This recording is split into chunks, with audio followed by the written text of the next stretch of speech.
नमस्कार दोस्तों, welcome to SG Edu Centre daily current affair. SG Edu Centre daily current affair में आप सबका स्वागत है। फ्रेंड्स, आज है 12 अप्रैल और 12 अप्रैल के जो भी इंपॉर्टेंट करंट अफेयर है उसको हम लोग एमसीक्यू के थ्रू देखने का प्रयास करेंगे।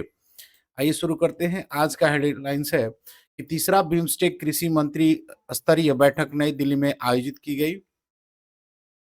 सेकंड है कि राष्ट्रीय समुद्री वरुण पुरस्कार 2025 राजेश उन्नीक को प्रदान किया गया है। थर्ड है कि बानू मुश्ताक को हार्ट लैम्प बनी अंतर्राष्ट्रीय बुकर पुरस्कार के लिए शॉर्टलिस्ट होने वाली पहली कन्नड़ पुस्तक बनी है। फोर्थ है कि तौर राणा को अमेरिका से भारत लाया गया है। फिफ्थ है कि अमेरिका की डलास स्थित बायोटेक कंपनी ने डायर वुल्फ के पुनर्जन्म को दावा किया है। सिक्स्थ है कि 2025 के ग्लोबल टेक्नोलॉजी समिट के 9वें संस्करण का आयोजन नई दिल्ली में किया गया है। सेवेंथ है कि कौशल विकास और उद्यमिता मंत्रालय ने विश्व आर्थिक मंच के सहयोग से इंडिया स्किल एक्सेलरेटर की शुरुआत की है। एट्थ है कि भारत पवन और सौर ऊर्जा उत्पादन में विश्व में तीसरे स्थान पर है। नाइन्थ है कि भारत मातृत्व मृत्यु संख्या में विश्व में दूसरे स्थान पर है। 10वां है कि माउंट कनलाओन फिलीपींस में स्थित है। फ्रेंड्स, आज का कोटेशन है कि challenge will come, path may pause, but if your dream determinations is alive, even destiny will make you for you. यानी मुश्किलें आएंगी, रास्ते रुकेंगे, लेकिन अगर हौसला जिंदा है तो मंजिल भी झुक कर रास्ता देगी। फ्रेंड्स, हम लोग 11 अप्रैल के जो भी इंपॉर्टेंट करंट अफेयर देखे थे उसको शॉर्टली में रिवाइज कर लेते हैं। पहला है कि भारत का पहला उच्च ऊंचाई वाला जलवायु अनुसंधान स्टेशन कहाँ उद्घाटित किया गया? तो मटलोड चेनानी, जम्मू और कश्मीर में। भारतीय सरकार ने आईएनएस वर्षा नामक परमाणु पनडुब्बी अड्डा कहां शुरू करने की घोषणा किया है? आंध्र प्रदेश में। हाल ही में पीएम मुद्रा योजना के तहत कौन सी नई श्रेणी शामिल की गई है? तो तरुण प्लस। हाल ही में नेपाल राष्ट्र बैंक के कार्यवाहक गवर्नर के रूप में किसे नियुक्त किया गया है? डॉक्टर नीलम ढुगना को। हाल ही में किस स्थान के विलो बैट को जीआई टैग मिला है? तो जम्मू एंड कश्मीर के। कॉप 30 से पहले वैश्विक जलवायु परिषद बनाने का प्रस्ताव किस देश ने रखा है? तो ब्राजील ने। पासिक्स अभ्यास कहां हुआ जिसमें भारत ने न्यूजीलैंड के साथ भाग लिया? तो गल्फ ऑफ अडेन में। नेक्स्ट है कि पंचायती प्रगति सूचकांक 2022-23 के फ्रंट रनर ए श्रेणी में किसने शीर्ष स्थान प्राप्त किया है?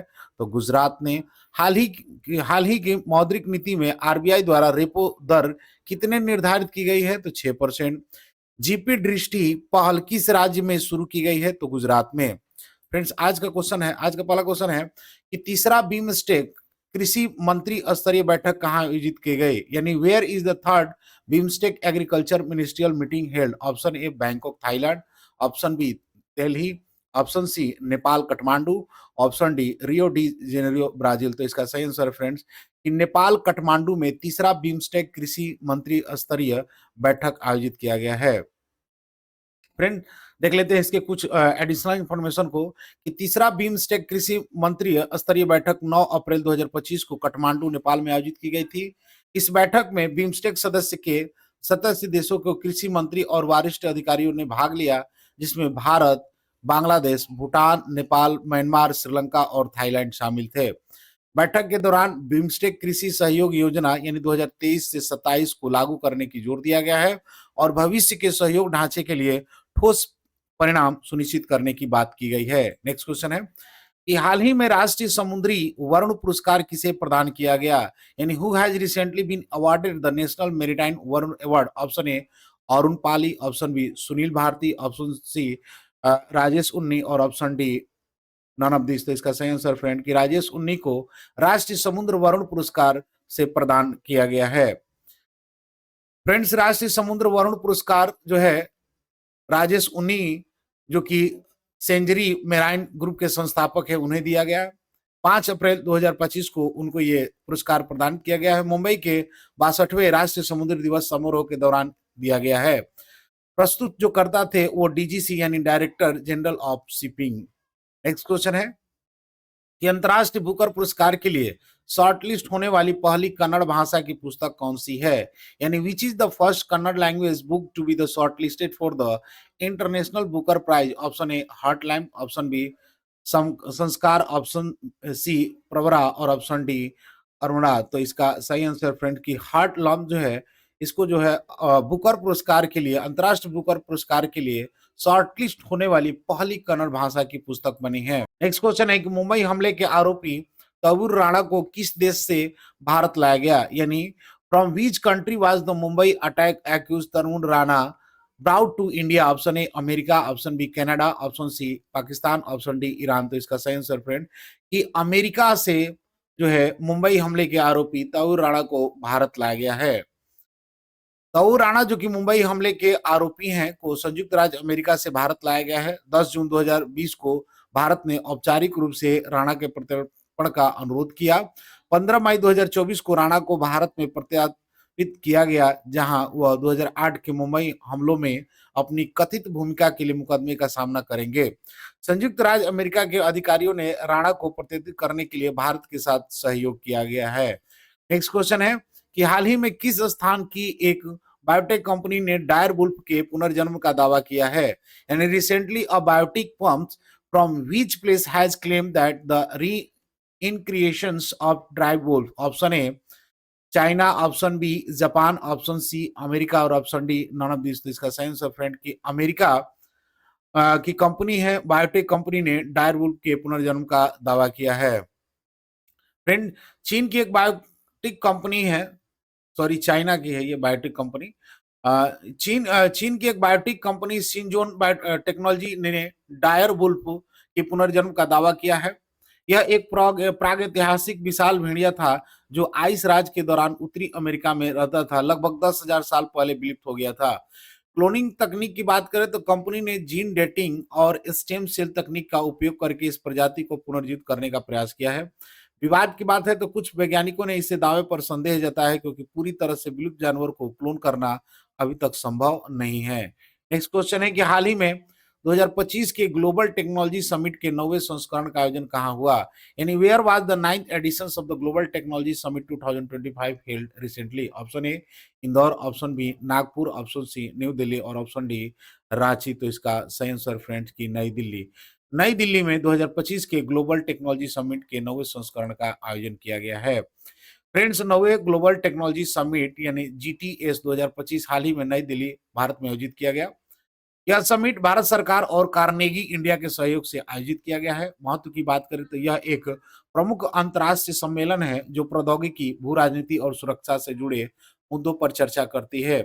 प्रमुख विषय जो है इस वर्ष के समिट में AI, क्वांटम कंप्यूटिंग, साइबर सुरक्षा और ग्रीन टेक्नोलॉजी पर आधारित है। नेक्स्ट क्वेश्चन है कि हाल ही में कौशल विकास और उद्यमिता मंत्रालय ने इंडिया स्किल एक्सेलरेटेड की शुरुआत किसके सहयोग से किया है, यानी recently the Ministry of Skill Development and Entrepreneurship has launch India Skill Accelerator in collaborations with whom? Option A WTO, option B WB World Bank, option C WEF और option D IMF। तो इसका सही answer friends कि WEF यानी World Economic Forum के साथ Bharat skill accelerator और कौशल विकास और उद्यमिता मंत्रालय ने विश्व आर्थिक मंच के साथ मिलकर लॉन्च किया है।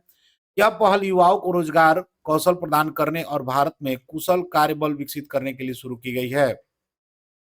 फोकस क्षेत्र की बात करें तो डिजिटल स्किल करना, ग्रीन जॉब प्रोवाइड कराना और उभरती यानी इमर्जिंग टेक्नोलॉजी पर फोकस करना।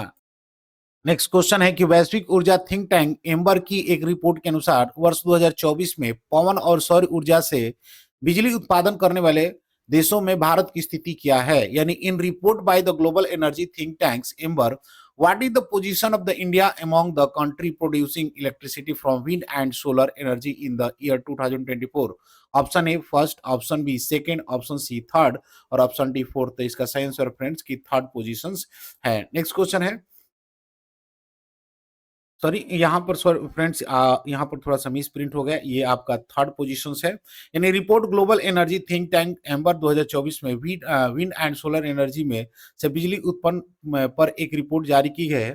भारत विंड और सोलर एनर्जी में आपको ये चौथा नहीं बल्कि आपको तीसरा स्थान प्राप्त है। पहला आपका चीन है, दूसरा आपका अमेरिका और तीसरा आपका भारत है। नेक्स्ट क्वेश्चन है कि संयुक्त राष्ट्र की मातृ मृत्यु दर आकलन report trends in mortality report 2020-23 में भारत की रैंकिंग क्या है, यानी what is the rank of the India in the United Nation mortality rate estimated report trends in maternity maternal mortality 2020-23 option A first, option B second, option C third और option D fourth. तो इसका सही answer friend कि second जो है इसका positions है।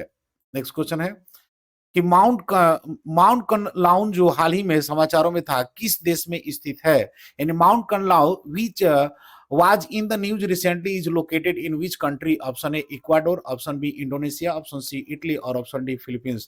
तो इसका सही आंसर फ्रेंड कि इसका फिलीपींस में ये स्थित है। फ्रेंड माउंट किनलॉन का हाल ही में ज्वालामुखी विस्फोट की वजह से खबरों में रहा है। यह फिलीपींस के ग्रेनोस द्वीप पर स्थित एक सक्रिय ज्वालामुखी है जो लगभग 2465 मीटर की ऊंचाई पर स्थित है। फ्रेंड्स लास्ट वीडियो का क्वेश्चन था कि जीपी दृष्टि पहल की शुरुआत किस राज्य में शुरू की गई, तो इसका सही आंसर था ऑप्शन सी गुजरात में शुरू किया गया था।